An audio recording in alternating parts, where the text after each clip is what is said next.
एक सकारात्मक व्यक्ती तिच्या सकट इतरांच्याही आयुष्यात एक सकारात्मक लाट निर्माण करू शकते. एक सकारात्मक व्यक्ती तिच्या आजूबाजूच्या वातावरणावर खोल परिणाम करू शकते.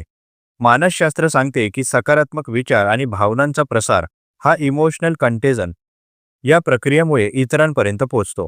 म्हणजेच एखादी व्यक्ती जर सतत आशावादी, आनंदी आणि सहानुभूतीपूर्ण असेल, तर ती भावना इतरांनाही नकळत संक्रमित होते. सकारात्मक व्यक्तीच्या सहवासात राहणारे लोक अधिक प्रेरित, स्थिर आणि आनंदी राहतात. तिचे विचार, कृती आणि दृष्टिकोन इतरांच्या मनात आशा आणि विश्वास निर्माण करतात. अशा व्यक्तीच्या उपस्थितीने कुटुंब, कार्यस्थळ किंवा सामाजिक गटात एक समृद्ध आणि समाधानकारक वातावरण तयार होऊ शकते.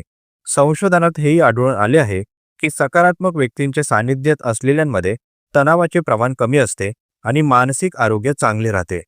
त्यामुळे एक सकारात्मक व्यक्ती केवळ स्वतःपुरती मर्यादित राहत नाही, तर ती तिच्यासकट इतरांच्या आयुष्यातही सकारात्मक लाट निर्माण करते. धन्यवाद.